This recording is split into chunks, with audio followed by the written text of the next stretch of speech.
All right. Well, hello, and thank you for joining us for the WiscWeb September Lunch and Learn. I am Jenna Klinner. I'm the service coordinator for the WiscWeb team. I'm joined here today by Matt Goins, as well as various members of the team, including our developers. And here's the agenda for today. We'll start with a review of the data that we captured in our recent feedback survey. Thank you to all who filled that out. We'll give a couple updates and reminders for things that you should be aware of. We received a request in our July mural activity for sharing more accessibility tips in our knowledge base docs. So we'll share two examples of where we're already doing this. I'll provide a little demo for you of how you can back up your site using an XML export if you desire. And we will finish with a demo of our AWS, which is Amazon Web Services, WAF, WAF. I'll leave it up to like Phil and Scott maybe to put a little description of what a WAF is into the chat for you. But it's a neat little performance related improvement that we did. So we wanted to share that with you today. All right, so as a reminder, we sent out the feedback survey in August. Thank you again to all who participated. We love your feedback. It's so valuable for us. Here's a few of the top themes that we identified. In the red bullet, hopefully you can see that. I've noted the top themes, and then under each of those, I've added sub-bullets for things that we're doing to deliver on these or improve these themes. So first, users noted a desire for the UW theme to have a little bit more flexibility and customization options. One of the things that we're doing here is exploring new Gutenberg editor for WordPress. We've touched on this a bit in previous Lunch and Learn sessions, but Gutenberg natively allows for more control over page layouts, which is really nice. And the challenge here is simply that it's a big change from what we have currently. Therefore, it requires a lot of discovery, but also it would require a lot of additional training and support from our team if we were to move to it. So those are just considerations there. Another interesting item that came up with this theme was that several users noted they wanted more control specifically over things like fonts, colors, and plugins. We have some very good reasons why we limit these items. So this is potentially also an opportunity for us to do a little bit better documentation and education around these areas. So that is to come. Another strong theme that we had was a desire for new and more features. What we've done as a team is we reviewed the recent requests in our feature request board, and then we scheduled time in our roadmap for tackling a few of those new features. And the hope is to add a couple of them in the next theme release, which is tentatively scheduled for October. And also just noting here that Gutenberg may help here. Again, it allows for more flexibility and control and has some neat functionality baked in. And then a final theme I'll share with you today was related to the UW Events plugin. Generally, it sounds like folks are happy with the plugin and the fact that it integrates better with the UW theme and provides most of what is needed. However, there are a few items noted for improvements. For these, we're working on a couple of new features. I can't promise a release date for these yet or what they'll look like, but I wanted to note that there's two that are in flight right now, which is adding an iCal export feature and offering a way to kind of lightly share events between sites. So we'll share more on those as we are able. I'm also going to share a couple interesting tidbits that I observed in the survey results because I think they are worth chatting about. First, we had a couple folks note that they really value high page loads and performance. And I mentioned this at the last Lunch and Learn, but we are always working on performance.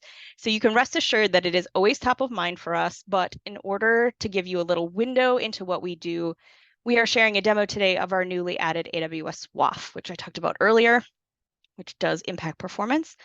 Second, a couple of folks noted frustrations around the Twitter embed, and unfortunately, this is completely out of our control. We are unable to influence the changes that Twitter is making and how they've decided to change their embeds. I just wanted to kind of reshare that reminder, just an unfortunate consequence of what's going on with that company. Third, I want to note here that there were not very many repeat feature requests. Users either stated very generally that they wanted more features or requested very specific features that we didn't see others requesting. So where we did see crossover of requests, we did note those because it shows that there is more of a broad need. And fourth, where we did see those crossover feature requests, we noted that several might be improved with Gutenberg. Examples include templating, drag and drop options, and enhanced image display options. So therefore, we really do want to dive into that editor a bit more, as it could provide more of what you all are looking for. Updates and reminders, we have a couple for you today. The first is a change of the customizations policy that we wanted to make sure you are aware of. In the past, groups could customize site color and or change up the UW crest. Now these edits are sort of an all or nothing thing. So if you change the color, you must change the UW crest and vice versa. This was a change requested by University Marketing, and they've provided us with some notes about this change to kind of clarify things. First, generally, they strongly recommend using standard site styles or standard, site styles with the UW crest to maintain consistent institutional branding, particularly for academic units. Two, they recommend custom branding be limited to cases where a unit's mission differs significantly from UW-Madison's core missions, or an entity relies upon external funding that must be prominently acknowledged. The University of Wisconsin has a strong institutional brand, and it benefits everyone across the campus to leverage that UW brand whenever possible. And finally, they are not requiring customized sites to change what they already have in place in WiscWeb. So if you already have custom styles, you don't have to change. It's just from now moving forward. Hopefully that makes sense. The next reminder is also an update here. We are required to upgrade to PHP version 8.1 by November 26, 2023, because it's end of life support for 8.0. A big portion of what we're working on over September, October, and November will be testing this change in our various environments and making development edits to comply with the new standard. I share this as I think it helps to broaden awareness for the breadth of projects that we take on. We don't just do support and feature development. A big portion of our time is actually on infrastructure related work like this. So I'm just kind of noting that a lot goes into keeping WordPress sites up to date, secure, and functioning properly. And then somewhat related to this PHP update, the last day for events calendar is October 31st. You may recall that we're required to be off of the version that we're on before we update to 8.1, PHP 8.1, because it is not compatible. So that's sort of why we had a limited timeline for this migration. Also just noting here that once events calendar goes away, you lose access to the events that you have built with it. So that seems to be like a common question or misconception that we're getting with folks. Once the plugin is deactivated and goes away on October 31st, your archive, if you don't move them elsewhere, will go away. All right, so the next topic that we have is related to accessibility tips. So this came up in our July Lunch and Learn activity. A user suggested adding more accessibility tips to our existing knowledge-based docs, and we thought this was a great idea. We do this a bit already, and we wanted to share those examples so that you could kind of see what we're already doing in case you weren't aware. And also just note that we will try to kick this up a notch so that you always have that info when we know of those barriers or can advise on them. A note here, we work very closely with the Center for User Experience on accessibility evaluations of our tooling. Shout out to the wonderful people over there who are amazingly talented. We love you. Thank you for working with us on those evals. We've had accessibility evaluations of several vendor plugins, including Gravity Forms and WP Data Tables. And we've got some really great insight from the center on how you can improve the accessibility of both of those tools. We've included this info in the larger KB docs, and we can share both of those links in the chat for you. I'm trying here to see, just to show you kind of what that looks like. In the Gravity Forms doc, we have like this little table of contents here, and you can see there's a heading for accessibility barriers that jumps you down. These are the known barriers with this tool specifically that were identified in that accessibility eval. We've also worked with the vendor, and they have fixed a couple of the things that were found and recommended these alternatives as well. So go ahead and take a look at that. And then we also have very similar information for WP data tables. This eval was recently completed, and we have the table of contents within this doc. And if you click on accessibility barriers, similarly, we have those notes there. Matt, if you haven't already, if you could add those to the chat, that would be much appreciated. Oops. It is done. All right. So here we are just pausing for questions. And I lost my presenter notes, so bear with me for 1 second.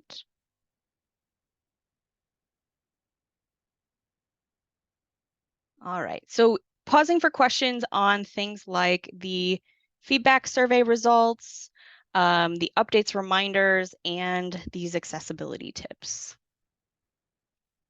Anyone have any questions?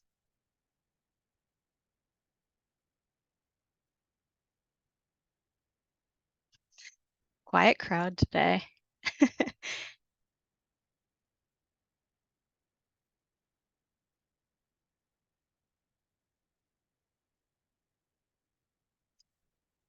Right.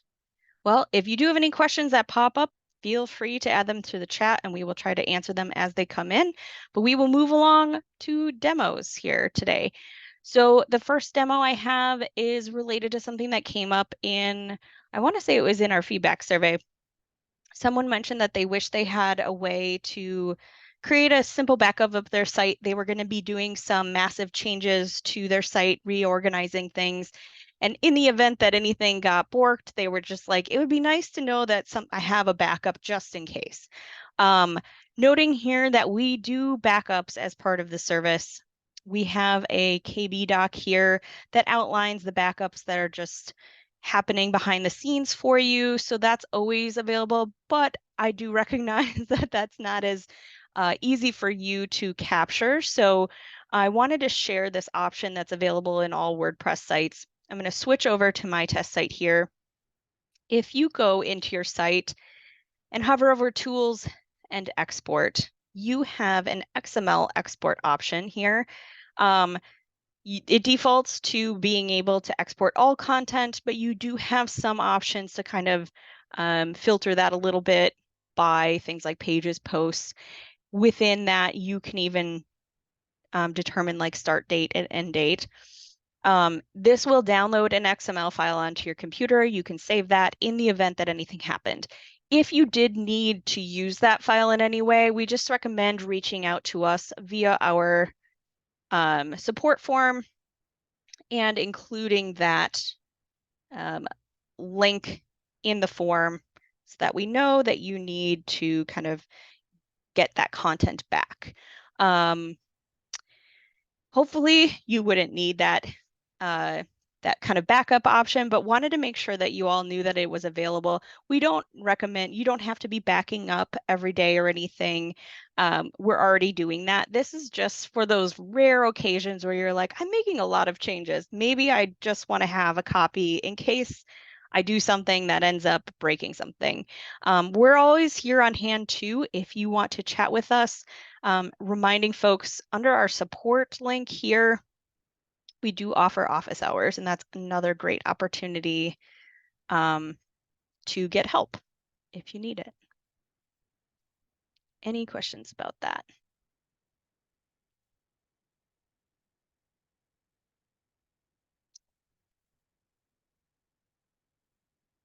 All righty. So we'll switch over to our next demo, which is from Scott Berg, our developer. He's going to share some information about the AWS WAF with us today.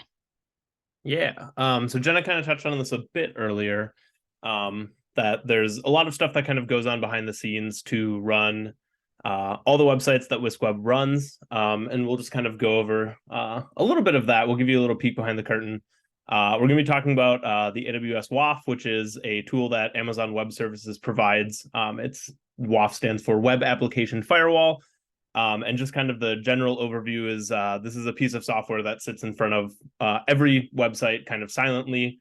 And it's kind of able to evaluate traffic, and we can put in rules that can help us kind of block nefarious traffic that might be looking to cause denial of service attacks or trying to find exploits to gain access to our systems.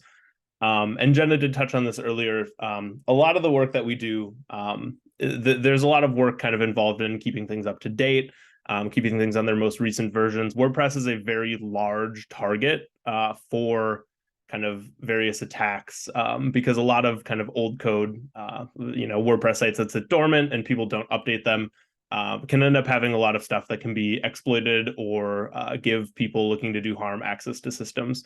So we try and keep all of our software, and we do keep all of our software up to date. If we run into barriers, we make the changes as needed and keep those things going. So there's kind of multiple tools that we have at our disposal to kind of help try and protect us from any bad actors and people that are looking to try and take down websites or things like that. And the firewall is a great tool for that, and it also has provided us with a lot of data just about traffic and traffic patterns to WiscWeb in general. So this will kind of more just be looking at graphs, and I'll be explaining those. But hopefully you find these graphs as interesting as I do, because they're pretty sweet to see. So what you're looking at is 1 day of WiscWeb. I took these screenshots this morning. So looking at this, the purple and blue line kind of at the top are our normal traffic. Those are ones that are not being hit by any of our rule sets, and they're kind of being, they're the ones that are just normal people kind of coming, viewing websites, requesting images and stuff like that. There's a pink line below that. That is what is called counted requests. And those are requests that are likely coming from bots, but we're not taking action on them because they're not really harmful, or we're not sure whether or not they're bots or people, and we don't want to block traffic that is legitimate. So you can see that there's a fair amount of that traffic, and then occasionally it spikes. So you can see that there's a couple points throughout this 24-hour period where there's very large spikes in traffic, and those are generally bot attacks of folks trying to take down either WiscWeb or WordPress sites and stuff like that. So being a higher ed university and also running WordPress and also having thousands of sites running in WordPress, we're a pretty large target for folks to kind of aim at. And we see all sorts of attacks. It'll be people looking for files that we don't have that have known exploits, plugins that we don't have that have known exploits, or just out-of-date WordPress stuff that doesn't exist anymore. It just varies. Sometimes we see attacks on specific sites. Sometimes we see it just kind of across the board where it's people looking for any sort of exploit and stuff like that. If you want to go to the next slide, Jenna, this will be a little bit more data. So this is a week view for WiscWeb's traffic. The graph gets a little bit more fun as you start zooming out, because you can actually see the days of the week. So again, this was taken this morning. If you look at it, you can see, Wednesday, Tuesday, Monday, and then the two kind of lower peaks are the weekend. So you can see that we actually do have a skew in traffic over the weekend. It kind of drops and then it goes up on the weekdays. But at this more zoomed out view, you can see that there's a lot more spikes. So pretty much every day we have bad actors that are trying to hit WiscWeb and UW-Madison to try and cause disruptions in service or gain access to systems and things like that. And I'm not going to go over the rules that we actually have in place, just because this is a recorded and semi-public forum, and we don't want to put out exactly how we're blocking traffic so that people can listen to what I'm saying and then determine how to get past our rules. But looking at it in this view, there's a couple other colors on the graph that you can see. So there's kind of like this weird green color that has a bunch of spikes. What those are called challenge requests. And those are when we have a large amount of traffic or someone that we think is probably a bad actor, we can issue what's called a challenge. And it's basically a little piece of code that the firewall will send. And if it's a legitimate person using a web browser, it'll send a response back. And this all happens pretty seamlessly under the hood, next to instantly.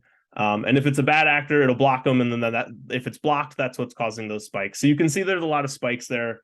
that are getting blocked. There's also some spikes that are getting through. So some of the work that we do is analyzing this data, looking at the traffic that we receive and figuring out how we can kind of tweak the rule sets to hit more of the bad actors and stop them before they come.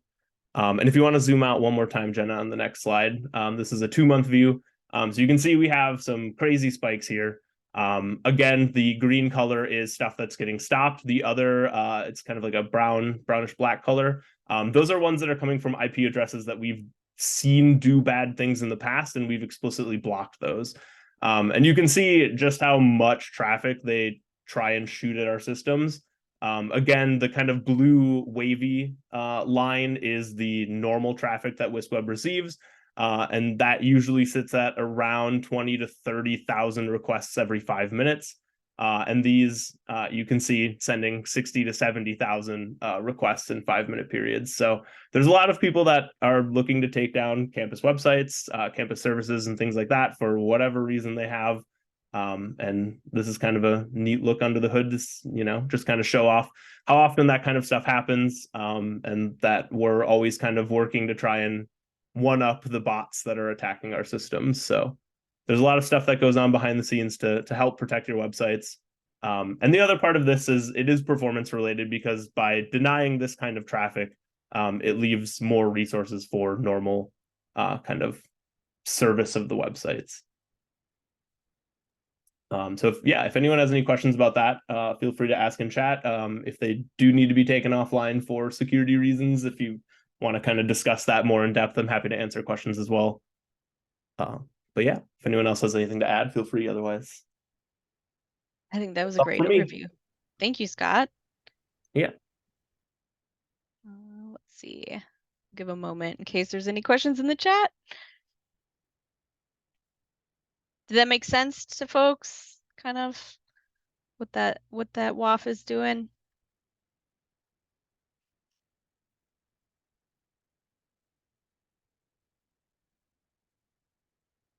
Slow day in the chat today.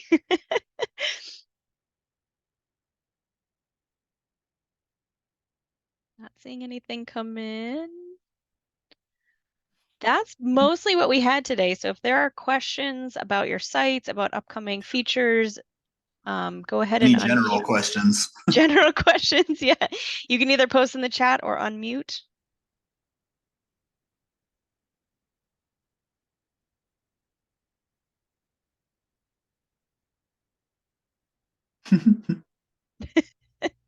Must be start of semester. People are busy. That's all right.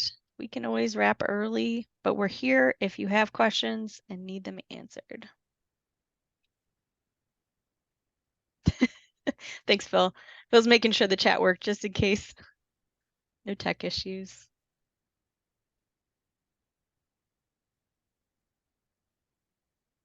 All right. Well, Matt, I think we could wrap the recording there, and then we can hang out in case there are any questions. All right. Thank you, everyone.